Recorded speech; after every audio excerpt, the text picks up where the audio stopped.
Question is કે જો સેવા દરમિયાન સમય અવરોધ હોય તો ઠાકોરજીની સન્મુખ કયા પાઠ કરવા અને એમની અનુસરમાં કયા પાઠ કરવા જોઈએ? સેવા કરતા હો ત્યારે પાઠનો બહુ એમ પણ ક્રમ હોતો નથી. પાઠ તો અનવસરમાં જ થતા હોય છે.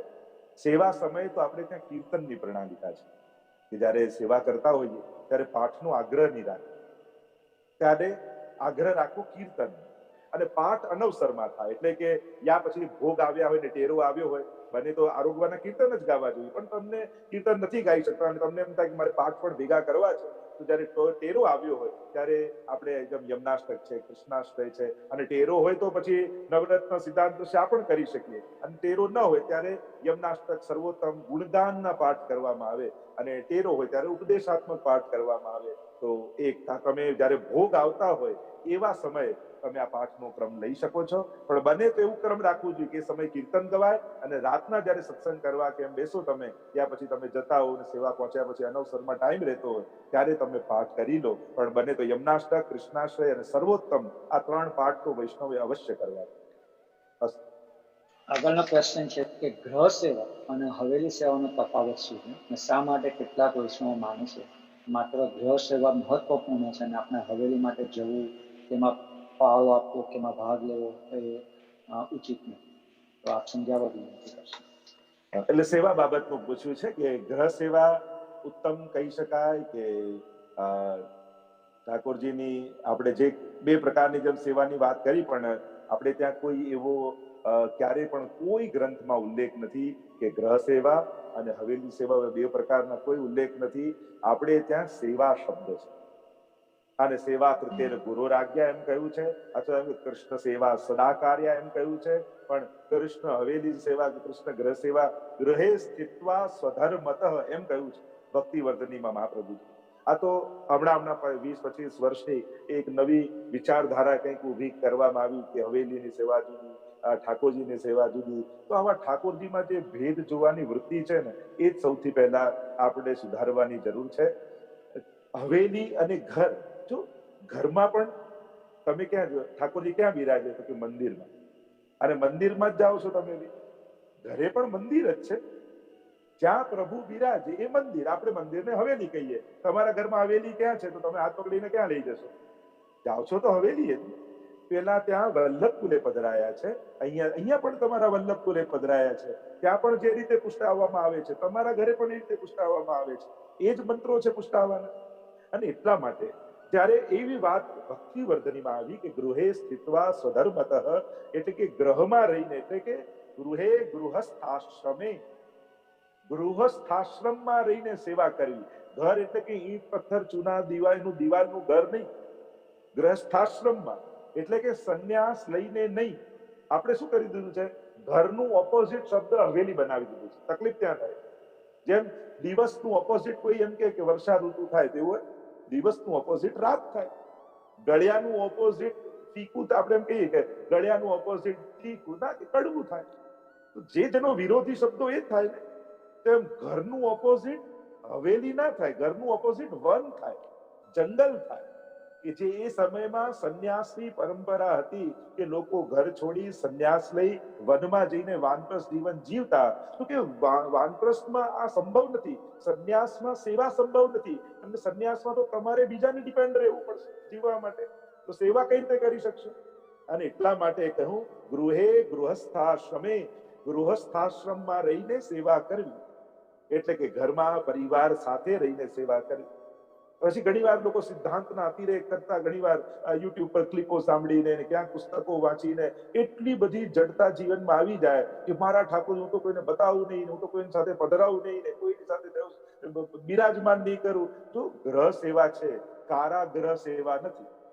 આપણે તો જાણે કેદ પૂર્યા હોય ને કારાગ્રહમાં, એ રીતે સેવા કરતા હોઈએ, જાણે જેલ ના બનાવી દીધો ઠાકોરજી. અરે આપણા સ્વજનોને જોઈને ઠાકોરજી કેટલા હરખાય. આજે 2 વૈષ્ણવ ભેગા મળીને મનોરથ કરતા હોય અને 2 ઠાકોરજી સાથે બિરાજે, તો હવે પ્રાચીન પરંપરા તો જુઓ તમારા વડીલો કરતા. આ સૌરાષ્ટ્રના ગામડાઓમાં જો 20-20 ઠાકોરજી સાથે બિરાજે, છાકના મનોરથ થાય, ખેલના મનોરથો થાય, કીર્તનો ગવાય, ને કેવો આનંદ થતો. ઘણીવાર સિદ્ધાંતનો અતિરેક કરી આપણે આ બધા આનંદો ગુમાવી દીધા. માલા પહેરાવણીની જરૂર નથી ને હવેલીની જરૂર નથી ને ઠાકોરજી પધરાવાય નહીં, બતાવાય નહીં ને કોઈની સામગ્રી દે. અરે સાથે સાથે જેની સેવા કરો છો, ક્યારેક કોઈ ઉત્તમ ફળ લઈને આવ્યું અને કહ્યું કે મારા પ્રભુ માટે તું મારી સખી છું, આપણે તો વ્યવહાર છે અને જેની સાથે તમારો વ્યવહાર હોય તો કેમ ઠાકોરજી ના કરે? પ્રભુને આનંદ થાય. આપણે જયારે આપણું સમર્પણ કરીએ છીએ ત્યારે આપણા સ્વજનોનું પણ સમર્પણ કરી દઈએ.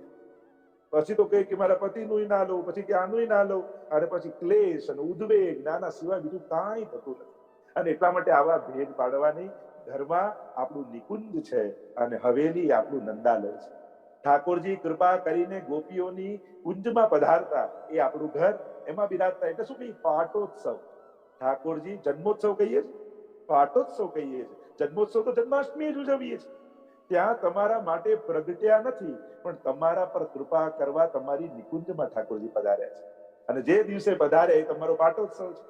તો આમ તમારી નિકુંજ અને ગોપીઓ નિકુંજની સેવા કર્યા પછી જેમ નંદાલયમાં જતી અને ત્યાં યશોદાજીની સાથે પ્રાત સમય ઉઠી કે બધે બાલા ગાવત મંગલ ગીત રસાલા કર શૃંગાર મથનિયા ધોવે અપનો અપનો દયો બિલોવે.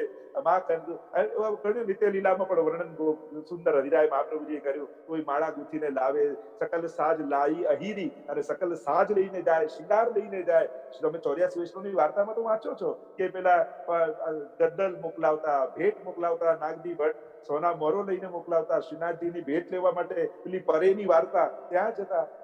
તો એવું હોય તો ક્યાં બધું થાય? 84 વૈષ્ણવ આપણે વાંચીએ જ છે. જયારે ગુસાઈજીનો ઉત્સવ આવ્યો તો બધા વૈષ્ણવોએ થોડી થોડી ભેટ કાઢી. રામદાસીએ થોડી આપી, કુંભનદાસીએ થોડી આપી, અને જલેબીનો ઉત્સવ કર્યો. હવે જલેબીનો ઉત્સવ થયો, બધાએ પ્રસાદ લીધા. કોઈ દેવદ્રવ્ય થઈ ગયું? દત્તા પહાર વચનમ તથા સકલમ હરે ન ગ્રાહ્યમિતિ વાક્યમ હિ ભિન્ન માર્ગ પરમ. આપીને લેવું તો દાન આપ્યું હોય એ પાછું ન લેવાય, કારણ કે ભગવાનનું થઈ ગયું, એ દેવ દ્રવ્ય થઈ ગયું. પણ મહાપ્રભુજી કહે દત્તા પહાર વચનમ, આને દત્તા પહારનો દોષ કહેવાય કે દાનમાં આપેલા દીવાનો પ્રકાશ પણ ન લેવાય.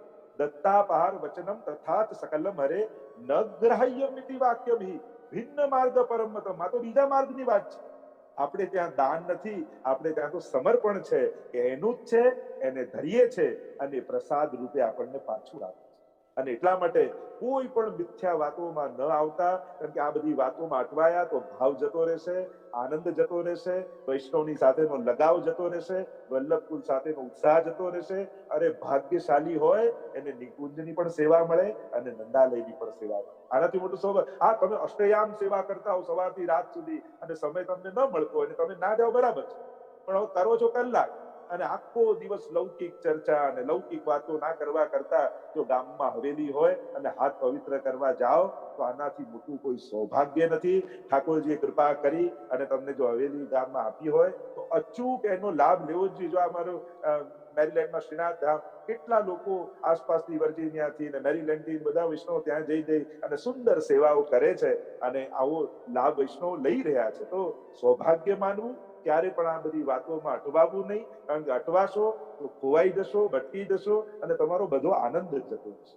તો સિદ્ધાંતો જે દ્રષ્ટિએ જુઓ એ દ્રષ્ટિએનું અર્થઘટન થાય. તો આપણે તો આપણા પૂર્વજો, આપણા વડીલ આચાર્યો, આપણા દાદા પરદાદાએ જે રીત કરીને જે આનંદ કર્યા, આપણે તો એ જ આનંદને નિભાવવાનો છે. અને બધાને લૌકિક દ્રષ્ટિએ જોવા કરતા આપણે તો અલૌકિક દ્રષ્ટિએ જોવું. વાર્તા સાહિત્ય લોકો એમાં ઇતિહાસ ગોતે કે આ સાચું ના ખોટું. જે હરિરાયજી ગોકુલનાથજીએ લખ્યું છે 100% સાચું છે, એમાં હું કઈ વધારવા ઉમેરવામાં માનતો નથી. એમાં પછી વૈજ્ઞાન ને ઇતિહાસ ને આ બધું કાઢી કે આમ ચમત્કાર ના થાય, નામ ના થાય, બધું જ સંભવ છે. જો શ્રી વિઠ્ઠલનાથ વિચારે રે એને પ્રગટ પદાર્થ ચારે રે.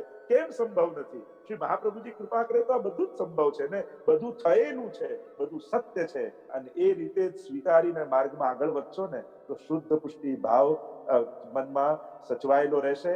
નહીં તો પછી તર્ક વિતર્ક અને કુતર્કમાં ખોવાઈ જઈશું. એટલે ગૃહ સેવા પણ કરવી અને સૌભાગ્ય મળે તો હવેલીમાં પણ સેવામાં પહોંચવું. જેજેશ્રી, નેક્સ્ટ ક્વેશ્ચન છે કે ઠાકોરજીની સેવામાં સન્મુખ ગાય ક્યારે આવે? આપણે ત્યાં ક્રમમાં એક તો શૃંગાર સમય, જયારે શૃંગાર સમય ખીલોના રાખીએ ત્યારે ગાય રાખતા હોઈએ છે. બીજું રાજભોગ સમય, જયારે ખંડપાટ બિછાવવામાં આવે અને ત્યારે એમાં ગાય મૂકવામાં આવતી હોય છે. આ નિત્યના ક્રમ. અને બીજું જયારે ઉત્સવ હોય, અને મનોરથો કર્યા હોય, અને અમુક મનોરથોની સજાવટ જેમાં હોય ગૌચારણ આદિ આ બધી લીલાઓ, એમાં ગાયો સજાવતા હોઈએ છે. પણ રોજ જે વસ્તુ ઘરમાં પડી છે બધું ગોઠવી નહીં નાખે. ઘણી વાર શું થાય, જેટલી ગાય ગોપીઓ હરણાઓ અષ્ટસખાઓ જે લાયા હોય ને, હવે લાયા છે વાપરવું તો જોઈએ જ. આપણે તો ગુજરાતીમાં સ્વભાવ કે આપણે તો લાયા હોય એટલે પૂરેપૂરું યુઝ થવું જોઈએ, એટલે રોજ બધું જ ગોઠવી દઈએ. તો એવું ન હોય, એનો સમય હોય. જેમ મંગળા સમય હોય તો કઈ ના આવે, એ રીતે પછી ઉત્થાપન ને સંધ્યા ત્યારે પાઠ વડા થઈ જાય તો શયન સમય પછી કઈ ના આવે. તો આ રીતે એનો વિવેક રાખવો અને જ્યારે જે પધરાવવામાં આવતું હોય એ જ પધરાવવું. બ્રહ્મ સંબંધ હોવું કેમ જરૂરી છે અને બાળકોને કેટલા વર્ષે બ્રહ્મ સંબંધ આપવા જોઈએ? અને એની સાથે યુવાનોની દુવિધા છે કે બ્રહ્મ સંબંધ લીધા છે અને કાંદા અને લસણ નથી છૂટી શકતા, તો એનો ક્યાં પ્રાયશ્ચિત છે? અથવા બ્રહ્મ સંબંધ ત્યારે જ લેવા જોઈએ જ્યારે કાંદા લસણ અને બીજી પદાર્થો આપણે ન લેવાની હોય એ છોડી શકે. સૌથી પહેલા તો કહ્યું કે બ્રહ્મ સંબંધ કઈ ઉંમરે લેવાય, બાળકોને ક્યારે લેવડાવવું જોઈએ. તો આપણે ત્યાં તો ગોકુલનાથજી ટીકામાં આજ્ઞા કરે છે કે જેમ બાળકની આયુ બરાબર થાય ને એને જનોઈ સંસ્કાર આપવામાં આવતા હોય છે જેથી એ વેદ માર્ગમાં આગળ વધી શકે, એમ જ જેમ બાળકનું થોડું બોલતું થાય, થોડુંક સમજનું થાય, ત્યારે મા બાપની ફરજમાં આવે છે કે એને બાળકને બ્રહ્મ સંબંધ લેવડાવી દેવું જોઈએ. ઘણી વાર લોકો એમ પણ કહેતા હોય કે ના મોટો થાય, સમજણો થાય અને પછી લઈશું. પણ હવેનો યુગ એવો છે કે જયારે બાળકો પછી બારગામ ભણવા જાય, એ જાય પછી એ વાતાવરણમાંથી એકવાર નીકળી જાય પછી એમને ભાવ જ નથી રહ્યો. એટલે અત્યારે આપણે બધે જો વ્યવહારિક દ્રષ્ટિએ વિચારીએ તો બાળકો નાના હોય ને તમારા કયામાં હોય એ દરમિયાન તમારે સેવામાં જોડી જ દેવા જોઈએ, બ્રહ્મ સંબંધ લેવડાવી જ દેવું જોઈએ. પછી ધીમે ધીમે જો બ્રહ્મ સંબંધ લીધું હશે તો ઠાકોરજી વચન આપ્યું છે કે હું છોડીશ નહીં અને એને ચોક્કસ ખેંચીશ. તો પ્રભુ પર એવો ભરોસો રાખો કે બ્રહ્મ સંબંધ લીધું છે તો ઠાકોરજી અજ્ઞાનાદ અથવા જ્ઞાનાદ કોઈ પણ રીતે એને લીધું છે તો ઠાકોરજી ચોક્કસ એને સ્વીકારશે, એવો ભાવ રાખી બોલતું થાય સ્પષ્ટ રૂપે. ગુરુદેવે બોલાવેલા વચનો મંત્રને એ શુદ્ધ રીતે બોલી શકે એવું જ્યારે થાય તો એ સમય પછી એને ઠાકોરજીની સેવામાં અંગીકાર કરી દેવો જોઈએ. અને આપણે ત્યાં ઘણી વિધેયાત્મક અને નિષેધાત્મક ડૂઝ એન્ડ ડોન્ટ્સ દરેક જગ્યાએ જેમ હોય છે, એ તમે જૈન હો, સ્વામિનારાયણ હો, વૈષ્ણવ હો, શૈવ હો, શાક્ત હો, કોઈ પણ જગ્યા હો, ત્યારે ઠાકોરજીની ભક્તિમાં તમે આગળ વધો છો ત્યારે તમારે શું લેવું અને શું ન લેવું એનો વિવેક તમારે જાળવવાનો હોય છે. અને જાળવતા જાળવતા તમારે ભક્તિમાં આગળ વધવાનું હોય છે. અને આ નિયમો દરેક છે, કારણ કે આ દેહ, આ મન, આ વાણી, આ જીવન પ્રભુને લાયક બને અને એના માટે આપણા શ્રી શાસ્ત્રોએ કેટલાક નિયમો આપ્યા છે. બને તો કોશિશ કરવી જોઈએ કે બધા જ નિયમો આપણે પાળી અને પછી ધીમે ધીમે ભક્તિમાં આગળ વધીએ.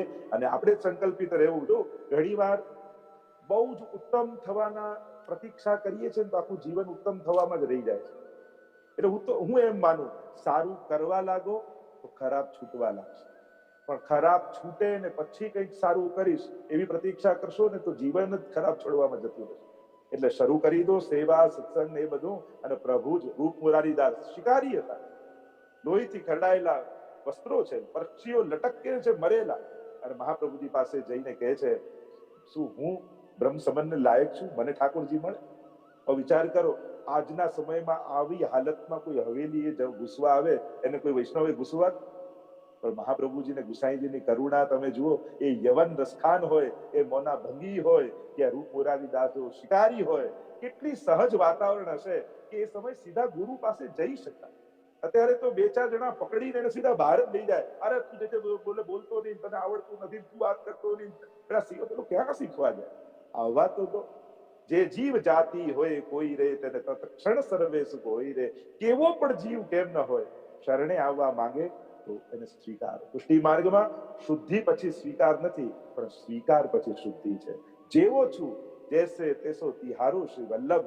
જેવા છો એકવાર સમર્પિત થઈ જાઓ. ઠાકોરજી પેલા ચમારની વાર્તા આવે કેવી હિંસા કરતો, બ્રહ્મ સંબંધ લીધું તો બ્રાહ્મણ જેવો પવિત્ર થઈ ગયો. તો આવી ઘણી ઘટનાઓ જોઈએ છે અને એટલા માટે વૈષ્ણવે બ્રહ્મ સંબંધ લઈ અને ભક્તિમાં આગળ વધી જવું જોઈએ. કારણ કે પ્રભુ આપણા માથે બિરાજે છે ને તેને ભક્તિ કરવી છે. હું તો વિચાર કરો કે જ્યાં લોકો પોતાનું ઘર, પરિવાર, દેશ, દુનિયા, સંસાર બધું છોડી દેતા, તો ઠાકોરજી પાછળ જે કાંદા ન છોડી શક્યો હોય અને ભગવાન મેળવવાની વાત કરે તો એને ક્યાં ભગવાન મળવા?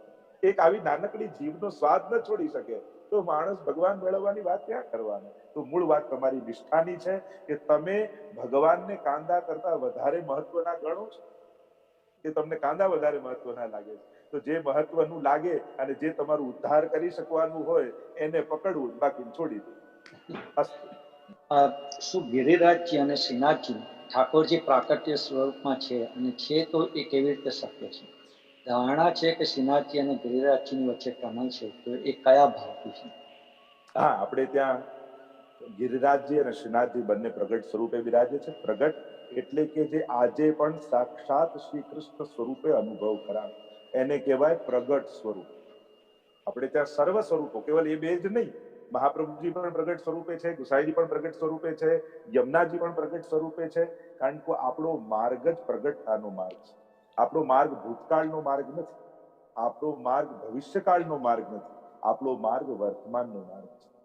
અને વર્તમાન એટલે જે લીલાઓ થઈ એ આજે પણ થઈ રહી છે.